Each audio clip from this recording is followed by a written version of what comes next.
ଧରିବାକୁ ନିମନ୍ତ୍ରଣ ଜଣାଉଛି। ଦାଦା जय ଜୟଗୁରୁ। गुरु। जय गुरु।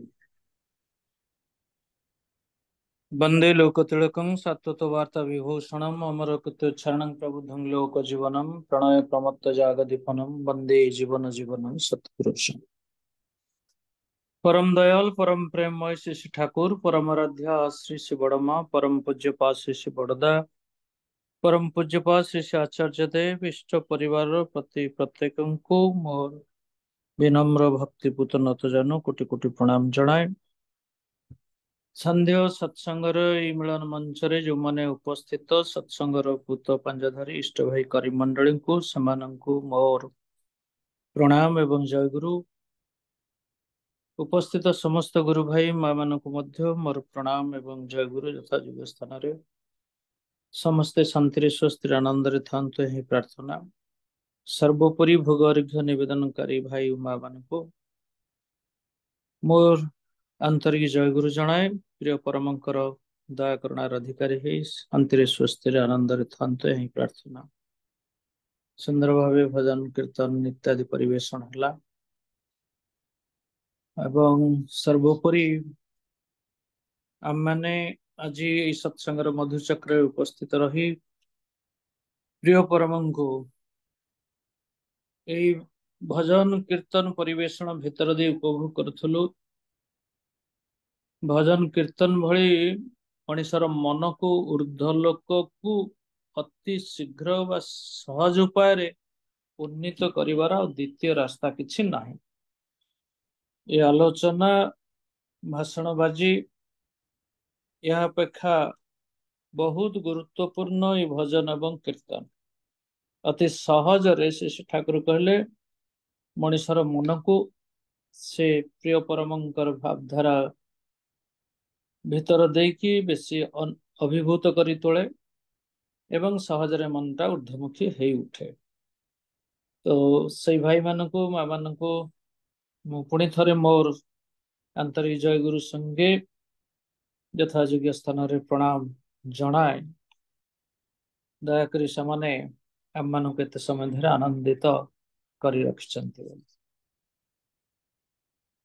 ଆଉ ଆପଣ ଜାଣିଛନ୍ତି ଯୋଉ ଟପିକ ବିଷୟରେ ତ ବହୁତ ଥର ବହୁ ବାର ବହୁ ବିଜ୍ଞ ପ୍ରାଜ୍ଞ ପଣ୍ଡିତ ଲୋକମାନେ ଏଠି ଆଲୋଚନା କରନ୍ତି। ଏ ଜ୍ଞାନ ମୋର ମୋଟେ ନାହିଁ। ମୁଁ ଆଦୌ ଆଜ୍ଞା କହିଦଉଛି ଟିକେ ଦୟା କରିକି ମୁଁ ଆଦୌ ପ୍ରାଜ୍ଞ ନୁହଁ ବିଜ୍ଞ ନୁହଁ ଗୋଟେ ଅକିଞ୍ଚନ ସାଧାରଣ ମଣିଷ। ମୋର ଏ ବିଷୟରେ ଜ୍ଞାନ ମଧ୍ୟ ଏତିକି ବି ନାହିଁ। ସହଜ ସରଳ ଭାବରେ ଶ୍ରୀ ଶ୍ରୀ ଠାକୁରଙ୍କୁ ଧରିକି ଯେତେ ଟିକେ ବୁଝି ଟିକେ ବେଶୀ ବି ବୁଝିପାରିନି ସେତିକି ଟିକେରୁ ଆଲୋଚନା କରିବାକୁ ଟିକେ ଚାହିଁବି। ଶ୍ରୀ ଶ୍ରୀ ଠାକୁର କଥା ପ୍ରସଙ୍ଗରେ କହିଛନ୍ତି ତାଙ୍କ ବାଣୀ ଭିତର ଦେଇକି ଗୁରୁ କିଏ? ସହଜ ସବୁଠୁ ବୁଝିପାରିଲା ଭଳିଆ ଗୋଟେ ବାଣୀ ହଉଛି ଏଇଆ ଯେ ବିପାକ ପଥେ ହାତ ଧରେ ଯେ ଚଲାର କାଇଦା ଶିଖାଇ ଦେଇ তাকেই জানিস গুরু বলে তাঙ্কে পেলে নাইকো ভয়। ବିପାକ ପଥରେ ହାତ ଧରିକି ଯେ ଚାଲିବାର କାଇଦା ଶିଖେଇ ଦିଅନ୍ତି ତାଙ୍କୁ ହିଁ ଗୁରୁ ବୋଲି ଜାଣିବ। ତାଙ୍କୁ ପାଇଲେ ଜୀବନରେ ତାଙ୍କୁ ଯଦି ପାଇଲ ଗ୍ରହଣ କଲ ତେବେ ଆଉ କୌଣସି ଭୟ ବୋଲି ଜିନିଷ ଜୀବନରେ ରହିବ ନାହିଁ। ଏଇ ଥିଲା ଶ୍ରୀ ଶ୍ରୀ ଠାକୁରଙ୍କର ଗୁରୁ ସମ୍ବନ୍ଧରେ ଗୋଟେ ସହଜ ସରଳ ବାଣୀ। ଆଜି ମଣିଷ ଯେ କେତେ ବିପାକ ପଥରେ ଚାଲିଛି ଯିବା ପାଇଁ ମଧ୍ୟ ବିପାକ ପଥରେ ବାଧ୍ୟ ହଉଛି। ସର୍ବତ୍ର ବିପାକ ଆଜି ଦେଶ ଜାତି ରାଷ୍ଟ୍ର ସର୍ବତ୍ର ଆମେ ଦେଖୁଛୁ। ଏପରିକି ସଭ୍ୟତାଟା ବର୍ତ୍ତମାନ କେତେବେଳେ ଯେ ଧ୍ୱଂସ ହେଇଯିବ ତା ବି କହିହବ ନାହିଁ। ଦେଖୁଛନ୍ତି ଯେମିତି ଭାବରେ ଆମେ ଛନ୍ଦି ହେଇଯାଉଛୁ ଯୁଦ୍ଧ ଭିତରେ ପଡି ଆଜି ସମଗ୍ର ମାନବ ସଭ୍ୟତା ଭୟଭୀତ ହେଇଯାଇଛି। କେତେବେଳେ ରଷିଆ ପକେଇବ କି ଆଟମ ବମ୍ କି ୟୁକ୍ରେନ ପକେଇବ କି ଇସ୍ରାଏଲ ପକେଇବ ଆଉ ବା କଣ ହବ। ଏଇ ଯୋଉ ଭୟ ଆଜି ସମଗ୍ର ବିଶ୍ୱକୁ ଆଚ୍ଛାଦିତ କରି ରଖିଛି ଏଇଭଳି ଯୁଗେ ଯୁଗେ ସବୁବେଳେ ଗୋଟେ ଭୟ ସବୁବେଳେ ମଣିଷକୁ କଣ୍ଟ୍ରୋଲ କରିକି ଚାଲେ। ଆଉ ଏଇ ଭୟଟା ଆଜି ଯେ ଥିଲା କଥା ନୁହଁ, ସତ୍ୟରେ ଦ୍ୱାପରରେ ତ୍ରେତାୟରେ ସବୁ ଯୁଗରେ ଆମେ ଦେଖି ଦେଖି ଆସୁଛୁ, ସର୍ବତ୍ର ଦେଖି ଦେଖି ଆସୁଛୁ। ଅର୍ଥାତ୍ ଦୁର୍ଭୋଗ ମଣିଷ ଜୀବନରେ ଆସିବ ହିଁ ଆସିବ। ଶ୍ରୀ ଶ୍ରୀ ଠାକୁରଙ୍କୁ ଜଣେ ଥରେ ପ୍ରଶ୍ନ କଲେ, ସେ ପ୍ରଶ୍ନର ଉତ୍ତରରେ ଠାକୁର କହୁଛନ୍ତି ଯେ ଦୁର୍ଭୋଗ ଯେ ମଣିଷ ଜୀବନରେ ଆସିବ ନାହିଁ ଏଇଟା କଣ ସମ୍ଭବ? ନା ଏଇଟା କଣ ହୁଏ କେବେ? ଦୁର୍ଭୋଗ ମୋଟେ ଆସିବନି ମୋ ଜୀବନରେ, ଏମିତି କଥା ନାହିଁ ଆଜ୍ଞା। କାରଣ ମଣିଷ ଯେତେବେଳେ ଧରାପୃଷ୍ଠରେ ଜନ୍ମ ନେଇଛି, ତା ଭିତରେ ତାର ଅତୀତ ଜନ୍ମର କର୍ମଫଳ ଅଛି। ଇଏ ଗୋଟେ ନମ୍ବର ୱାନ୍ କଥା। ଦ୍ୱିତୀୟ କଥା ହେଲା ତାର ଅଜ୍ଞତା ବି ଅଛି। ତୃତୀୟ ପଏଣ୍ଟ ହେଲା ତାର ପ୍ରବୃତ୍ତି ଚଳନ ହିଁ ଅଛି। ପ୍ରବୃତ୍ତିଗତ ଚଳନ, କାମ, କ୍ରୋଧ, ଲୋଭ, ମୋହ, ମଦ, ମାତ୍ସର୍ଯ୍ୟ ଇତ୍ୟାଦି ତାହାରି ହାବୁଡରେ ପଡିକି ଚାଲିଛି। ଏବଂ ସର୍ବୋପରି ମଣିଷକୁ ବଞ୍ଚି ରହିବାକୁ ପଡେ ପରିବେଶ ସହିତ ଯୋଗସୂତ୍ର ସୃଷ୍ଟି କରି। ପରିବେଶ ବିନା ସେ ବଞ୍ଚି ପାରିବ ନାହିଁ। ଏଇଭଳି ନାନା ପ୍ରକାରର, ଏହାକୁ ଠାକୁର କହୁଛନ୍ତି ନାନା ପ୍ରକାରର ଛିଦ୍ର, କଣା ଯାହା କୁହନ୍ତି, ଛିଦ୍ର ଭିତର ଦେଇ ଦୁଃଖ ମଣିଷ ଜୀବନକୁ ଝରି ଆସେ। ଏବଂ ଏଇ ଦୁଃଖ ଝରି ଆସିବାର ଛିଦ୍ର ଗୁଡିକୁ ବନ୍ଦ କରିଦବା ପାଇଁ ମଣିଷ ଯଦି କୌଣସି ପଥ ଅବଲମ୍ବନ ନ କରେ, ତେବେ ସେ ଦୁଃଖରେ ପଡିବ ହିଁ ପଡିବ। ଏବଂ ଶ୍ରୀ ଶ୍ରୀ ଠାକୁର ସ୍ପଷ୍ଟ କରିଦେଇଥିଲେ ସେଇଦିନ ଯେ ଏ ଯୁଗରେ ଏଇ ସବୁ ଛିଦ୍ର ଯାହା ଭିତରେ ଦେଇ ମଣିଷ ଦୁଃଖ ପାଏ, କଷ୍ଟ ପାଏ, ତାର ଅତୀତର କର୍ମଫଳ ସବୁ ଖଣ୍ଡନ ହୁଏ, ଅଜ୍ଞତା ଦୂରୀଭୂତ ହୁଏ, ପ୍ରବୃତ୍ତି ଚଳନରୁ ମୁକ୍ତ ହେଇ ସେ ଗୋଟେ ମଙ୍ଗଳମୁଖୀ ଚଳନରେ ଚାଲେ, ପରିବେଶ ସହିତ ତାଳ ରକ୍ଷା କରିକି। ଏଇ ପ୍ରକାରର ଛିଦ୍ର ତାକୁ ବନ୍ଦ କରିକି ଯଦି ତାକୁ ଚାଲିବାକୁ ହୁଏ, ତେବେ ତାକୁ ଏଇ ଜୀବନରେ, ଏଇ କାଳରେ, ଏଭଳି ଏକ ଘଡ଼ିସନ୍ଧି ମୁହୂର୍ତ୍ତରେ ପୃଥିବୀରେ ଠାକୁର ସେଦିନ ଘୋଷଣା କଲେ ତାକୁ ଯଜନ ଯାଜନ ଇଷ୍ଟଭୃତି କରିବାକୁ ପଡିବ। ସେ ଯୋଉ ଯଜନ ଯାଜନ ଇଷ୍ଟଭୃତି ଦେଲେ ଆମକୁ ଏହି ତିନିଟା ଅନୁଜ୍ଞା ମାଧ୍ୟମ ଦେଇ ମଣିଷ ଏଇ ସବୁ ପ୍ରକାରର ଛିଦ୍ର ଗୁଡିକୁ ବନ୍ଦ କରିପାରେ। ଇହକାଳ ଆଉ ପରକାଳର, ନିଜର ଏବଂ ଅନ୍ୟର, ଗୋଟିଏ କଥାରେ ଆମେ ଯଦି କହିବୁ ସବୁ କାଳର ମଙ୍ଗଳ ପାଇଁ ଶ୍ରୀ ଶ୍ରୀ ଠାକୁରଙ୍କର ପ୍ରଦତ୍ତ ଏଇ ଯଜନ ଯାଜନ ଇଷ୍ଟଭୃତି ସର୍ବାଗ୍ରେ ସର୍ବାଦୌ ପରିପାଳନୀୟ। ଏଇ ତିନିଟାର ଏତେ ଟିକିଏ ବି ଯଦି ଏହା ଭିତରୁ ଗୋଟିଏ କୌଣସିଟାର ଉଣା ହୁଏ ବା କ୍ଷୁର୍ଣ୍ଣ ହୁଏ, ତାହେଲେ ସେ ମଣିଷ ସେତିକିଟା ସାମ୍ୟହରା ହେଇପଡେ, ତା ଜୀବନର ସେ ସାମ୍ୟହରା ହେଇଯିବ। ତେଣୁ ଏଇଥିପାଇଁ ଶ୍ରୀ ଶ୍ରୀ ଠାକୁର ସେଦିନ ସ୍ପଷ୍ଟ କରି କହିଦେଇଥିଲେ, ବିପାକ ପତେ ହାତ ଧରେ ଯେ ଚଲାର କାয়দা ଶିଖାଇ ଦେ, ତାକେଇ ଜାନିସ୍ ଗୁରୁ ବୋଲେ ତାଙ୍କୁ পেলে ନାଇକ ଭୟ। ତ ତାଙ୍କୁ ପ୍ରଦତ୍ତ ଏଇ ଯଜନ ଇଷ୍ଟଭୃତି ମଣିଷକୁ ହାତ ଧରି ରାସ୍ତା କଢେଇ ନେଇଯା ଏବଂ ତା ସାଥିରେ ସାଥିରେ ତାର ଯୋଉ ଅର୍ଜିତ କର୍ମ ଫଳକୁ ଦୂରୀଭୂତ କରେ, ତାର ଅଜ୍ଞତାଟାକୁ ଦୂରେଇ ଦିଏ ଏବଂ ପ୍ରବୃତ୍ତି ମୁଖ ଚଳନରୁ ମଧ୍ୟ ତାକୁ ନିବୃତ୍ତ କରି ମଙ୍ଗଳମୁଖୀ ଚଳନରେ ଚାଲେ। ସର୍ବୋପରି ପରିବେଶ ସହିତ ଭାରସାମ୍ୟ ରକ୍ଷା କରି ଇକ୍ୱିଲିବ୍ରିୟମ ବିଟୱିନ୍ ମ୍ୟାନ୍ ଆଣ୍ଡ ଏନଭାୟରନମେଣ୍ଟ, ଏଇଟା ସିଏ ଚାଲେ। ଏଇ ଶିକ୍ଷା ସେ ଗୁରୁଙ୍କ ପାଖରୁ ପାଏ। ତେଣୁ କୁହାଯାଇଥିଲା ଶାସ୍ତ୍ରରେ ଆମର ଗୁରୁ ଯୋଉ ଦିଟା ଅକ୍ଷର, गो शब्दर अर्थ है अंधकार, रु शब्दर अर्थ है रु रु जो ऋकारस्तत् निरोधक, गोकारो अंधकारश्च रुकार तत् निरोधक। रु कहले अंधकार को जे निरोध करे अर्थात आलुओ है। तो यही अज्ञानतार अंधकार दूरीभूत कर मनुष्य को ज्ञान आलोक जे प्रदर्शन करती करांती से होचंती गुरु। एथिपाई ये दुर्लभ मनीष जन्म लाभ करी मनीष जदि से गुरुंकर संग लाभ न कला, दुर्जन संसर्ग को त्याग करी सत गुरुंकर संग जदि लाभ न कला, साधु संग जदि न कला, प्रतिदिन आम प्रार्थना रे सबुदिन आज प्रार्थना करू साधु संग वही देह नित्य साधु संग व साधु संग जे गुरु सदगुरु तांकु प्रतिदिन जदि संग न करी चलला तेरे लाभ होला कौन? त्यज दुर्जन संसर्गं भज साधु समागम कुरु पुण्यं अहोरात्रं स्मर नित्यं अनित्यतां। এই কথা କହିଥିଲା ଯେ ଦୁର୍ଜନ संग त्याग କରି साधु संग कर, ଏହା ଦ୍ୱାରା प्रत्येक दिन अहोरात्र तमे पुण्य अर्जन करिब। तेणु सबुठु बड़ हला ए जीवन रे गुरु केही साथरे आसीनाहंती केही साथरे जीवन। माता नास्ति पिता नास्ति नास्ति बंधु सहोदर अर्थ नास्ति गृहं नास्ति। एटा सब मन रखिया कब जो अर्थ मोर मोर अच्छी बोली देखुचन आज भी पढ़ुली करोड़पति से चली जाउछन कोटी कोटी टंका थई दी।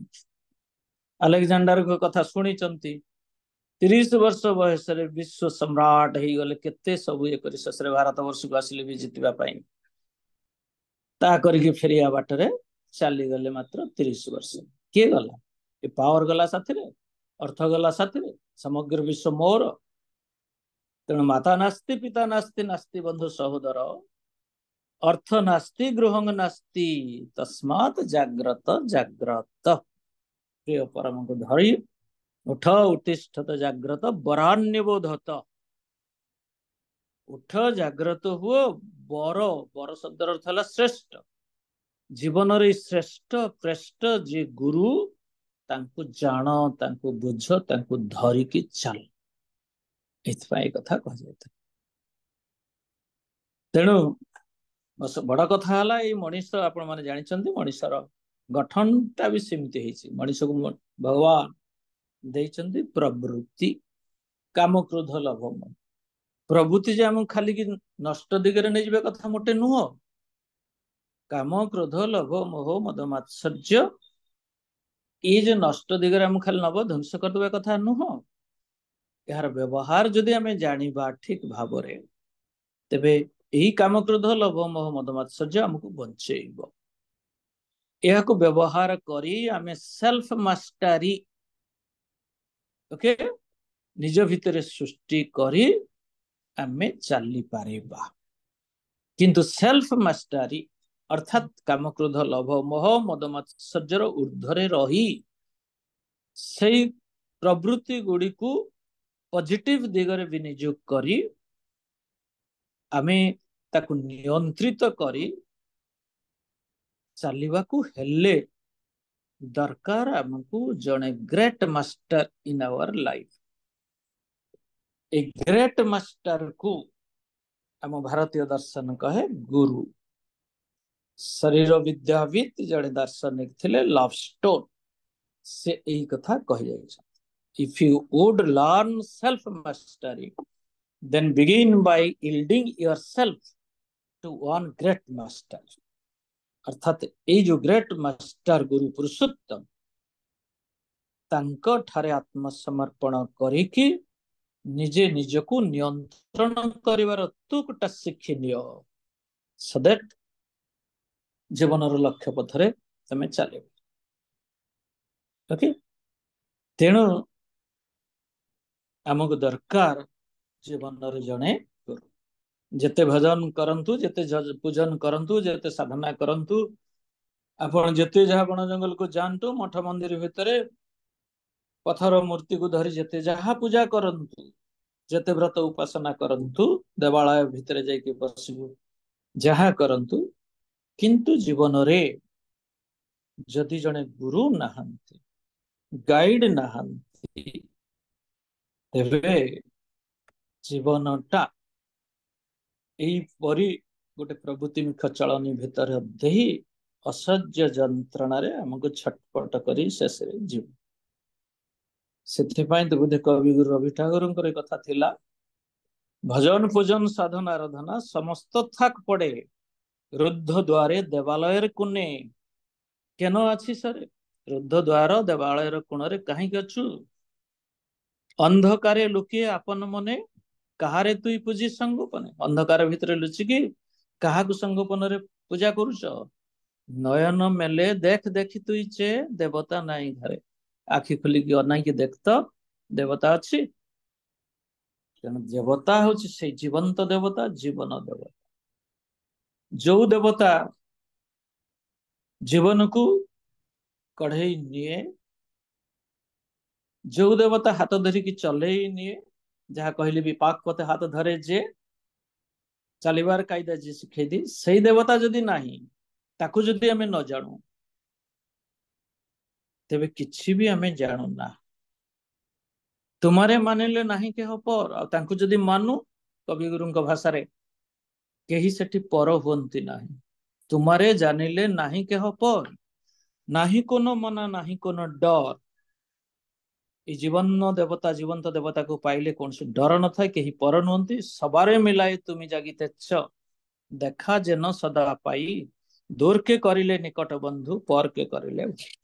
ଏ ଜୀବନ ଦେବତା ବା ଗୁରୁ ପୁରୁଷୋତ୍ତମ ଯିଏ, ଯାହାକୁ ଜୀବନରେ ଗ୍ରହଣ କଲେ ମଣିଷ ଦୂରକୁ ନିକଟ କରିଦିଏ, ସମସ୍ତେ ନିଜର ଭାଇ, ସମସ୍ତେ ନିଜର ଆପଣାର ହେଇ ଉଠନ୍ତି।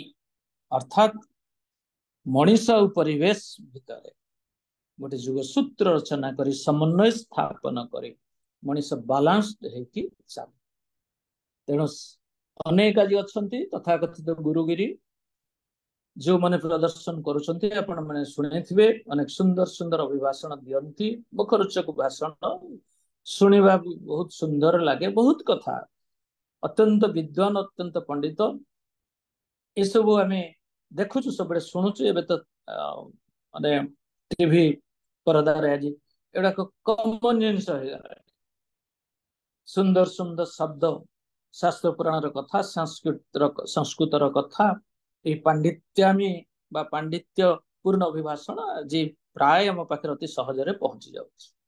କିନ୍ତୁ ଏହା ଭିତରେ ଯଦି ଅସଲ କଥାଟା ନ ରହିଲା, ଅର୍ଥାତ ଗୁରୁ ଗ୍ରହଣ, ଏ ଜୀବନର କେନ୍ଦ୍ର ଯୋଉ ଗୁରୁ, ସିଏ ଯଦି ନଥାଇକି ଯେତେ ଯାହା ଶବ୍ଦ ପ୍ରୟୋଗ କରିକି ଭାଷଣ ଅଭିଭାଷଣ ଦେଲେ, ପାଣ୍ଡିତ୍ୟପୂର୍ଣ୍ଣ ଯୁକ୍ତି ଉପସ୍ଥାପନ କଲେ, କିଛି ବି ହବ ନାହିଁ। ଯାହା ବୋଧେ ବିବେକ ଚୂଡାମଣିରେ କୁହାଯାଇଥିଲା, ବାକ ବୈଖରୀ ଶବ୍ଦ ଝରି, ଶାସ୍ତ୍ର ବ୍ୟାଖ୍ୟାନ କୌଶଳ, ବୈଦୁଷ୍ୟଂ ବିଦୁଷ୍ୟଂ ତଦ୍ବତ ଭୁକ୍ତଏ ନଚ ମୁକ୍ତଏ। এই ବାକ ବୈଖରୀ ଶବ୍ଦ ଝରି, ବଢିଆ ବଢିଆ ବାକ୍ୟ ଶବ୍ଦ ଇତ୍ୟାଦି ପ୍ରୟୋଗ କରି ଶାସ୍ତ୍ରକୁ ବ୍ୟାଖ୍ୟା କରିବାର କୌଶଳ ପ୍ରଦର୍ଶନ କରି ଆମେ ତଥାକଥିତ ଆମେ ଯୋଉ ପାଣ୍ଡିତ୍ୟ ଦେଖଉଛୁ, ଏସବୁ ଭୁକ୍ତ ଏ ନଚ ମୁକ୍ତ ଏ, ତାକୁ ଖାଇଲା ଭଳିଆ ତାକୁ ଆମେ ଉପଭୋଗ କରିବୁ ସିନା, କିନ୍ତୁ ମୁକ୍ତି ପ୍ରାପ୍ତ ଏହା ଦ୍ୱାରା ସମ୍ଭବ ନୁହଁ। ଓକେ, ତେଣୁ ତଥାକଥିତ ଶବ୍ଦ ଜାଲର ଘେରାରେ ଅଭିଭାଷଣ, ଆଲୋଚନା, ପର୍ଯ୍ୟାଲୋଚନା ଭିତର ଦେଇକି ନ ପଡିକି ବାସ୍ତବରେ ଜୀବନରେ ଗୁରୁଙ୍କୁ ଗ୍ରହଣ କରି ତାଙ୍କର ପ୍ରଦତ୍ତ ଯୋଉ କଥା ପ୍ରଥମରୁ କହୁଥିଲି, ଯଜନ ଯାଜନ ଇଷ୍ଟବୃତ୍ତି, ଅର୍ଥାତ ତାଙ୍କର ପ୍ରଦତ୍ତ ଅନୁଶାସନ ଅନୁଜ୍ଞାକୁ ମାନିକି ନିଜ ଜୀବନରେ ପ୍ରତିଫଳିତ କରିବାକୁ ଚାଲିବା ହଉଛି ଜୀବନର ଲକ୍ଷ୍ୟ। ତେଣୁ ଗୁରୁ ହଉଛନ୍ତି ଜୀବନର କେନ୍ଦ୍ର। ଓକେ, ଯୋଉଥିପାଇଁ କି ବହୁ ଭାବରେ ଆଜି ଏଇ ବିଂଶ ଶତାବ୍ଦୀ, ବିଶେଷ କରିକି ଦିଟା ମହାସମର ଦେଖିଲେ ଆପଣ ମାନେ, ୱାର୍ଲଡ ୱାର, ए विंश शताब्दी जो घड़ीसंधि मुहूर्त आपण माने से विषय अनेक कथा शुणी ए शताब्दी गोटे एमती शताब्दी जे पृथ्वी वक्षरे आपण माने खाली दी तीटा महासागर देखिले नाही ये महासागर अन्य सब जिनस को मिसई देले जदि कहबा ये शताब्दीटा होची गोटे ट्राजिक सेंचुरी से सेंचुरी जाइक आज एकविंश शताब्दी में पाद पकई सारे बर्टांड रसेल कथा कही 20th century is rightly called tragic century कारण ए सेंचुरी भितर सेंटर नहीं कहार समस्ते जमती केंद्रच्युत सेंटर किए ए गुरु होचंती सेंटर तेणु जदि कौन से गोटे घर करंतु द्वार करंतु पलाटे करंतु जहाँ कुड़ियाटे करंतु जहाँ भी करंतु जदि वास्तव जीवन रे जड़े ये केंद्र नहांती केंद्र जदि केंद्र पुरुष नहांती तो जेमिति घरटा भुसुड़ी पड़े छातटा रहिबो नहीं ठीक सेमिति मनीष जीवनटा भी खंडित विखंडित हो जाए से बोधे इंग्रेज कवि माने तांकर सहज सरल भाव में कविता भीतर दे प्रकाश करने चाहिए जे things fall apart the center cannot hold mere anarchy is lodged upon the world the best lack all conviction while the worsts are full of passionate intensity এটা डब्ल्यूबी इट्स 1919 मसीह रे कविता रचना करथिला आयरिश कवि जन आयरिश कवि जन Ireland तेणु centre नहीं माने ये जीवनटा खंड विखंडित केंद्र जदि नाही मनीष प्रवृत्ति पराधीनतार वशवर्ती है नष्ट भ्रष्ट है कि चल अतएव एटा हला कहूची विंश ठाकुरंकर आविर्भाव तो 19 शताब्दी शेष भाग रे 20 शताब्दी प्रारंभ रे तांकर लीला कीर्तन जौवन आरंभ नॉट प्रारंभ तांकर लीला आरंभ हो गला से लीला समय रे अनेक अनेक लोक आसिचंती एवं यही सब जो घटना कहले इंग्लिश कवि मानकर कथा 20 शताब्दी ट्राजिक सीन दृश्य पटरे मु कहबाकू चाहे श्री ठाकुर अनुकूल चंद्रंकर आविर्भाव यही गोटे सभ्यतार ट्राजिक सीन बा दृश्यपट पछरे तांकर आविर्भाव एवं सेटा से स्पष्ट करी तांकर गोटे कथा 1946 मसीहा बोधे मे मास 26 तारीख रे ठाकुर केते जन इंपोर्टेंट विदेशी भक्त पाश्चात्य भक्त मान गहन तथा भारतीय भक्त भी थिले तांका गहन सेटा प्रकाश करथिले ओके सेटा हला ठाकुर से दिन मॉर्निंग वॉक रे जाइछंती मॉर्निंग वॉक रु फेरिकी आसिके जेमिति चेयर बस पड़िया कथा बस पड़िछंती बस पड़ी के पट सेपट आग को बा पटु डाहड़ पटु गने की कहा को जेमिति खोजुचंती एवं शेष रे कहउछन अरे हे से स्पेंसर कुआडे गले आपण स्पेंसर ना सुनिचंती फैन कुआडे गले फैन हाउजरमैन कुआडे गला यही सब लोक को जो माने विदेशी विशेषकर पाश्चात्य भक्त मान को ठाकुर खोजिले अन्य माने अनेक था एवं सब आसी जब पहुंची गले तांकरी पाखरे से दिन ठाकुर गोटे कथा कही टाइम वीप्स इंग्लिश रे विथ शेडिंग टीयर्स समय कांदुची तार आखिरु अश्रु झरई के लोक कांदुनी फैन कांदु नांती हाउजरमैन कांदु नांती कांदुची किए ना एक काल समय time weeps with shedding tears terror comes stilly with threatening approach terror महाभय आज सारा पृथ्वी महाभय रे भयभीत हो पड़ी केतले आटम बम पड़ जाओ सेतेबेले दी दीटा आटम बम पड़ जाई दीटा महासमर तो हो जाई तो सही समय रे ठाकुरंकर कथा केते केते उपयोगी चिंता करंतु terror come stilly with threatening approach Shri Thakur सेठ बंद हो जाए ना जे काल कांदुची आखिर अश्रु झरे कि आज पृथ्वी को महा आतंक आज माड़ी आसुची। So do immediately everything perfectly and be blessed to achieve good and glory. So उठ जाग्रत हो जो कथा हम शास्त्र थिला बरान्य बोधक जहा कथा कहउतली ठाकुर सिट कहउछन डू इमीडिएटली एवरीथिंग परफेक्टली, तुरंत शीघ्र शीघ्र काम परफेक्टली करी पकाओ एवं जद्वारा तमे be blessed to achieve good and glory एवं आशीर्वाद पुष्ट हे उठ भल गौरवान्वित काम करिकी सब से भलिया भल हे उठ मंगल वर्षण हो चाहते ठाकुर कथा। तेबे से समय रे श्री श्री ठाकुर कथा कहबार 1946 मसीहार कथा। 1960 दशक रे पुणी यूरोप महादेश रे युद्धर घनघटा खेली गला आपण माने जानि छथि रक्तर नदी छुटी गला। तेबे जा हम कहू चाहूची केवल एई बड़ी परम पुरुष जी पुरुषोत्तम जी सद्गुरु जी से द्रष्टा पुरुष से ही केवल तांकर दूरदृष्टि भितरे ये कथा खाली जानते नहीं ए कथा स्पष्ट कर दे मनुष्य को केमिति इष्ट आदर्श जने गुरु पुरुषोत्तम को जीवंत धर्म को लिविंग धर्म मूर्ति बोली कहते। धर्मर गोटे जीवंत मूर्ति अच्छी खाली धर्म धर्म चित्कार करी बढ़िया बढ़िया भाषण देले हब नहीं। ठाकुर कहले गुरु होचंती जीवंत धर्म मूर्ति, से धर्म मूर्ति को जदि न धरू एटा संभव नुह बंचिबा संभव। तेणु गुरु तो अनेक गुरु अच्छंती किंतु ठाकुर सब गुरुत्व देछिन पुरुषोत्तम सद्गुरु ऊपर। पुरुषोत्तम सबार नायक अनुश्रुति रे ठाकुर कहउचंती असत जा तार अमोघ साय, अर्थात जे आसंती असत विरुद्ध रे युद्ध घोषणा करे। असत कहा कहंती जहा हमर सत्तार परिपंथी, जहां आमको सत्ता धरी अधिरूढ़ करिबारे व्याघात सृष्टि करे बाधा दिए सेटा हला असत। आ गुरु पुरुषोत्तम होचन समस्तंकर नायक असत जहा तार अमोघ साय, असत को निरोध करिया पई से आविर्भाव हेथि। तेणु तांको जानिबा को हबो, तांको बुझिबा को हबो, तांको ग्रहण करिबा को हबो, तांकर निर्दिष्ट अनुशासन को मानि चलिबा को हबो। एथि पई तो हमर सांडिल्य उपनिषद रे कहा जाइतला एई गुरु पुरुषोत्तम को न जानिले किछि जाना नाही बोली भाबियो को हबो।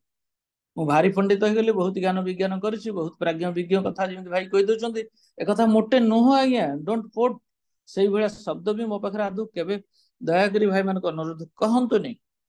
डॉक्टर किछि बसेबा दरखान डॉक्टर हर प्रसाद साहू दादा कोन मते नै जबो एगडा को स्वर्ग को एटा मोटे नुह। बरं मो भितरे जदि कही जानी पारिला ए सत्ता को संपोषण करिवार रास्ता किछि पाइला, किछि खुराक पाइला, ओके उत्साहित हैला केमति बंचिबो बढ़िबो, तबे सेटा कहले भलो। किंतु एई जो विभिन्न प्रकार अलंकार देके आमे जहा देखू ये सब ठीक नुहे बोधे बुझे।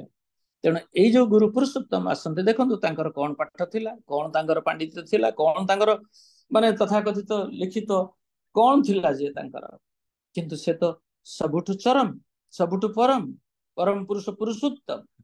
तेणु एथि पई बुधे सांडिल्य उपनिषद रे कहैतला जस्मिन् विज्ञाते सर्वमिदं विज्ञातम भवति, जहां को जानिले सब किछि जणा जान से ही गुरु सही पुरुषोत्तम तांकु धरन।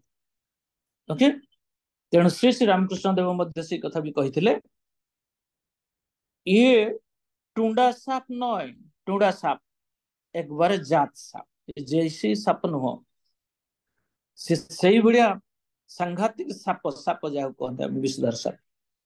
तेणु कहीं जदि निष्ठानंदित अंतर नहीं कि से लीलामय पुरुषंकर लीला को अनुध्यान करे, वेदमंत्र परि तांकर बाणी गुड़ी को निजर बोध भीतर को नहीं ठाकुर जहाँ हजार हजार जो बाणी सब दे जाइछन एई बाणी गुड़ी को निज बोध भीतर को नहीं कि निज अंगीकृत करिकी तदनुग चलन रे चलशील जे हे पारे अवश्य ही सही गुरु कृपा लाभ करिया पई ଯୋଗ୍ୟ से ही प्रवृत्ति चलन ठारू मुक्ति लाभ करिबो। ओके, कारण से स्वयं पुरुषोत्तम। पुरुषोत्तम को न धरिले ए प्रवृत्ति चलन रु मुक्त केही हेई पारे नाही। पुरुषोत्तम को छड़ा केही तथाकथित गुरु कृपा लाभ करि पारे नाही। तेणु आम आर्य कृष्टि रे थिला तथाकथित दियो देवता जहाँ कहती पौतलिक पूजा, पौतलिक ये पौतलिकता को त्याग करी आर्य माने गोटे जीवंत धर्ममूर्ति गुरुजी तांको ग्रहण करुथिले। ओके, तेणु बोधे गोटे बाणी अच्छी कोनो बेकूफ शिखे दिच्छे आर्य जरा पौतलिक। किए बेकूफ शिखे देला जे आर्य माने पौतलिक थिले ना, पुतुल पूजा करे ना तारा। पूजक आप्त वीर प्रतीक, पूजक आप्त वीर प्रतीक, जे आप्त वीर सही वीर संतान, highest manifestation of human perfection, परम पुरुष पुरुषोत्तम, जहाँ भीतर मानविकतार मूल्यबोधर सर्वोच्च विवस्तम विकास से पुरुषोत्तम को दरकार, तांकु ही पूजा करा जाए, तांकु ही आराधना करा जाए। ओके, तेबे जाई मनीष तथा कथित कबलरू अज्ञानतार कबलरू मुक्ति लाभ करे।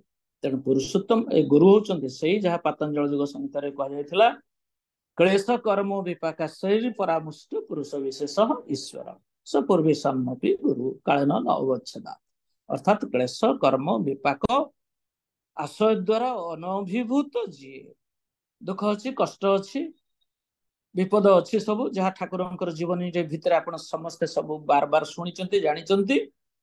खाइबा गंडे मिलू नथिला, पैसा पत्र भी नथिला, चिंता करंतु केमती पिंधिबा गोटे कपड़ा भी नथिला भल भाव। यही भाया क्लेश कर्म विपाक आश्रय द्वारा अनभिभूत जी, अभिभूत जी नुह अर्थात अनभिभूत होइकी भी जी एई दिग देकी बेनिफिट सह मैनेज करके चली थिले, फुलफिल करके चली थिले सब किछि। एई बड़ी जे विशेष पुरुष बा बीइंग जहाँ को हमें कहू सेही लोकटा को कहा जाए ईश्वर।